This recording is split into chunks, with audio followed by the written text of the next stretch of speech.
this video, we'll look at how you can quickly and easily modify an existing workflow and modify forms used in the workflow. In the Workflow Setup Wizard video, we saw how a new workflow can be created in minutes, if not seconds.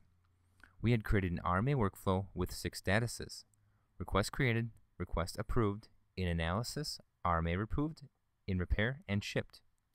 The fictitious company has been using this new workflow process for a while now, but wants to better track their performance and identify bottlenecks. To do this, they want to add 2 new statuses. They have noticed that a lot of time passes before the request is approved and the product is sent for analysis. They are not sure if it is because it takes the customer too much time to ship the product back, or because after the defective product is received by the company, it sits in the receiving department for too long. Therefore, they want to add a new status called Product Received. In the table view of the RMA workflow, I can quickly add a new status. By hovering over statuses already in the workflow, I can remove the status, or I can insert a new status before or after. Here, I'll add a new status after request approved. Again, as we saw in the Workflow Setup Wizard video, defining a new status involves entering the name and selecting the actions to be used within that status.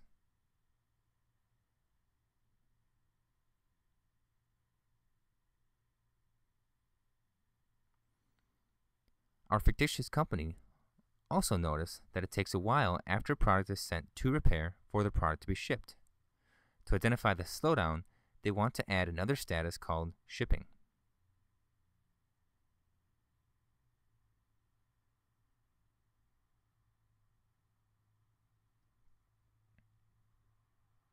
It took no time at all to make these changes, and now they will be able to tell how many days it takes for the customer to ship it back, how many days it sits in receiving, how many days it takes to repair, and how many days it ships in shipping. All of this for each RMA and all RMAs on average for any period of time. Modifying or adding a form for workflow processes is also just as painless. Because most processes change over time, being able to adjust not only the process but also the forms at various points in that process is critical. For example, let's assume that a VP of quality wants to ensure that before an RMA can be moved from in repair, a root cause must be entered. A VP can either make the change himself, which is an unlikely scenario, or can request that the system administrator make the change. So the VP can take the administrator to that screen and say, add a field here called root cause. The administrator just clicks on edit in the upper right corner and makes the change. Alternatively, the administrator could have gone to the setup, found that form, and made the changes. Or as shown here, the administrator can go directly to the user side to that specific section of administration. From this screen, I can drag any existing custom fields to the page layout. If no existing custom field exists that I want to use, I can quickly create it by clicking Add New.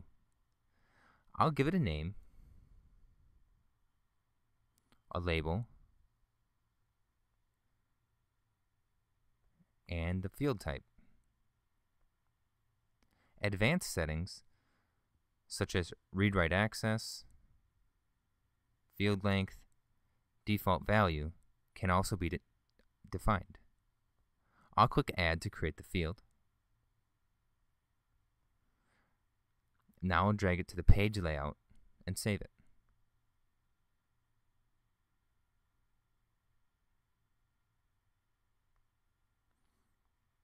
When I exit setup, I am taken back to the case I was working on. Now when I click the Assign action, I see the new field on the form. This has been Modifying Processes and Forms with Responsibility. Thank you.